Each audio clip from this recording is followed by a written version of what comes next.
to see some familiar faces. First of all, I just want to start by saying, anytime you're asked to return to a place that you helped build, you had a hand in building, it's special. So I certainly wasn't, thinking of this as an option at the point in my career where I am, but I'll say Mel Raines is a good recruiter. I'm going to have her help me with some free agents. So I'm really grateful to Mel, to Herb Simon, the Simon family, for trusting me to be the steward of the franchise again. I mean, this is a seminal moment in women's sports. It's a big opportunity to be a part of this rising tide that we're all experiencing. I think being a part of the first 18 years and building the franchise from the beginning gave me a lot of inside institutional knowledge, 6 years on the NBA side, to be ready for this moment, to leverage all that experience, and certainly look at this as a new business. There's a huge amount of gratitude, I would say, to Lynn Dunn and to Allison Barber for everything that they did to kind of stabilize and get things pointed in the right direction as well. Those are some tough years.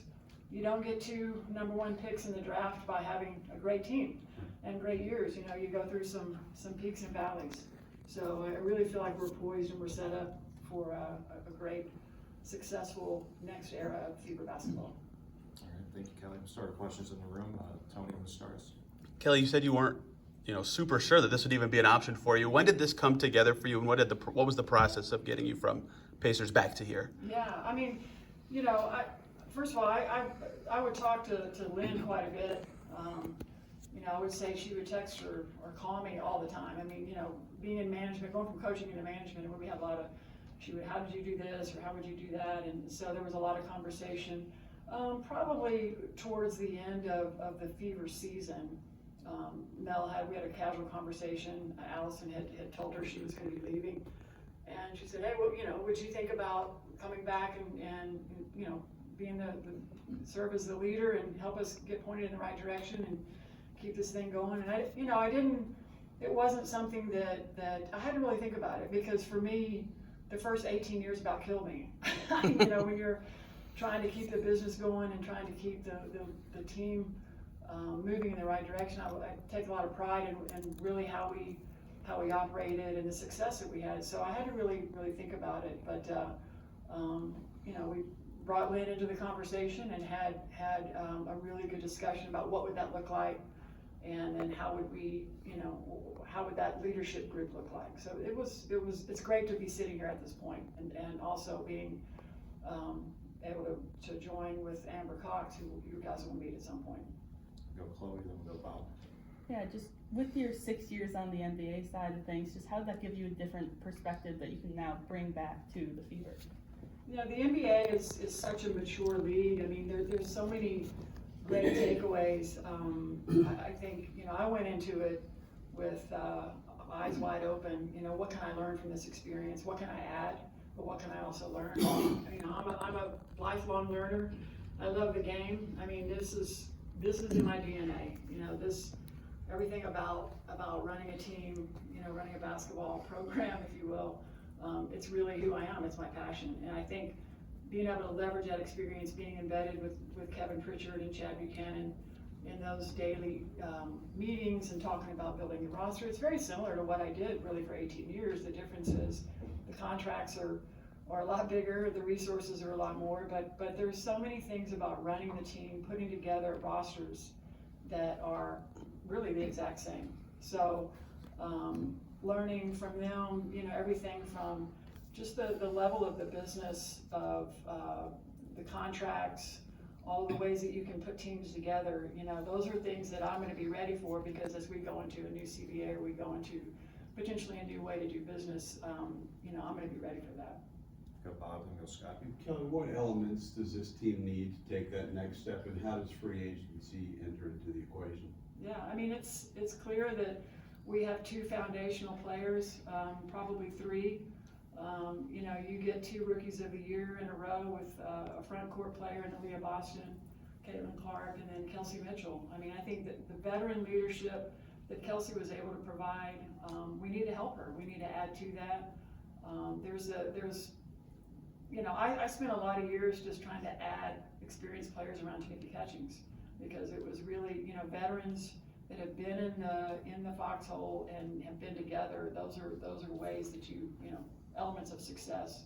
It's not a magic bullet. There's not a quick fix, but I do think this team needs a little bit more experience, probably some more size. And you know, if you look at the teams that are in the playoffs right now, they're loaded with players who've been there. Go Scott, then we got one on Zoom from Howard.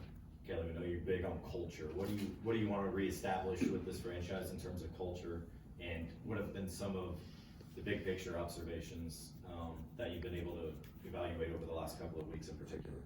Well, I have high expectations, and I have high expectations first of myself, and then I have that of our staff and of our team. So number one, you know, this is a place where players can come and get better and be surrounded by an organization that supports you, where they're gonna have everything they need to be successful. So if you have the right DNA and you love the game, and you love to compete, then you're gonna be a great fit, you know, with this team.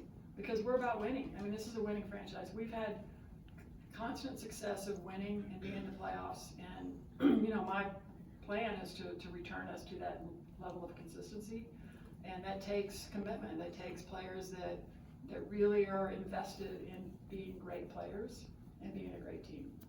Got one on Zoom from Howard Megdal, then we'll go back to Dave Calabro in the back. Howard, go ahead. Kelly, welcome back. I have two, if I can. First one is just, you know, you mentioned Amber, obviously, and you both have a significant amount of experience, not just on the business side, but on the basketball side. I'm sort of wondering how the rubber hits the road, what that looks like together. And the other is, you talked about 2, maybe 3 foundational players. I would imagine that third being Kelsey Mitchell. If you can just kind of take me through where and how you think that negotiation is likely to go. Okay, yeah, so, you know, Kelsey, I mean, I'll start with Kelsey Mitchell. She was a player that was drafted in the last group that I was part of. So Pokey Chapman was our coach and GM. I went to see Kelsey play at USA Basketball in Santa Barbara at one of their workout camps, and I called Pokey and I said, I'm watching our draft pick right now. I mean, she's going to be a star, this player. I mean, she's going to be a dynamic guard for us for years to come. So, you know, we wouldn't be where we are today without Kelsey Mitchell. I mean, she's clearly a very foundational piece. She's got 7 years of being in and out of this building. She went through a lot as we were preparing to be even better, as a better place to play, a new practice court, a new arena, you know, all the remodels. I mean, Kelsey went through all of that, and she got better. She never put her head down. She kept playing hard and did everything she could. So she's extremely important to the success of the future. We intend to, you know, have lots of conversations and make sure she knows that, but I think she does know that. And look, Amber and I, you know, we're both, you know, as general managers, she's going to be doing a lot of the day-to-day groundwork. You know, for me, you know, we're both going to be talking to agents. We're both going to be talking to the team. We'll be making those basketball decisions together, but, you know, and certainly have our scouts out and making sure that we're covering what we need to cover. But looking forward to working with her. She's been a part of really building a lot of different teams. So she brings in varied experiences, knows a lot of people around the league, a lot of agents. So looking forward to working with her. We'll go in the back row, Dave, and we'll go to Pat. Welcome back. How do you build and sustain off of this Caitlin Clark buzz that we've been experiencing here? I mean, it's been a great year, but how do you make it even bigger and move on from this? Yeah, I think that, you know, we've seen that such a huge inflection of attention, and you know, her play, just the way she plays the game, I think that's going to be sustainable. There's clearly there's something about the way she plays the game, or passing or shooting, that people really identify with. And our backcourt, I think, is probably going to be one of the best in the league between her and Kelsey. It's a dynamic duo right there. But I think you know, we're going to work at it. We understand. I've been through this, you know, not to this level, but we've had points where incremental points where we've had, you know, the tide lift a little bit. and then go back down. So, you know, we're gonna work at making sure that we capture all the opportunities to make sure these fans are important to us, that we wanna sustain the growth and the interest level in the franchise. I mean, this is about the Indiana Fever. Yes, we have a foundational player in Caitlin Clark and Leah Boston, and, you know, we're gonna continue to add to that. But I want this team to be the leader in the country, and, you know, a brand, an enduring brand, you know, like Apple or something. I mean, we have a real opportunity here. So I think that's a goal for the future is, you know, it's always about your players. I was raised by Donnie Walsh, and, you know, it's not about me, it's about our players. And I want to put them out front. These are dynamic women.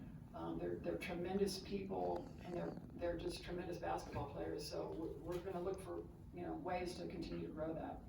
Go Pat, then we go Angela in the back. Kelly, wondering your big picture perspective as you think back to 2000, getting this all off the ground, and then now what you are retaking over, and even what it can be in the future.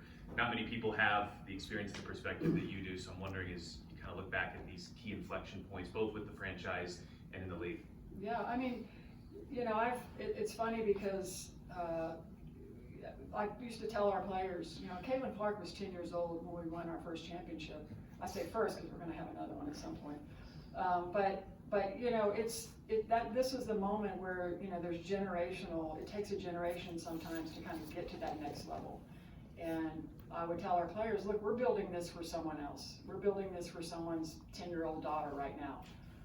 Because, you know, that's what you do. It's like we wanted to just keep moving it forward, keep pushing it forward, and paying it forward. And I give Herb Simon and the Simon family all the credit in the world, because their legacy is rooted in really making sure that women's basketball is a part of Indiana and part of Indianapolis. Because there could have been years that he could have said no, you know, we're done. But I lived through it, you know, and I know what kind of support we have, and we have it. And that's where, you know, I feel empowered and very confident in the direction that we're going, because we have that level of support. You know, Mel is our CEO, she's all in. Everybody in this company is all in. Everybody in this city is all in.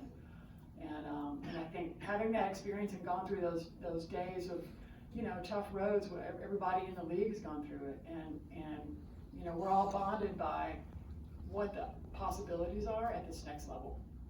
Go Angela, then we go back up front to Bob. Kelly, right here in the back. You said that your first 18 years almost killed you. Well, what most excites you about the next 18 years maybe with the Fever here? Oh, you know, excuse me.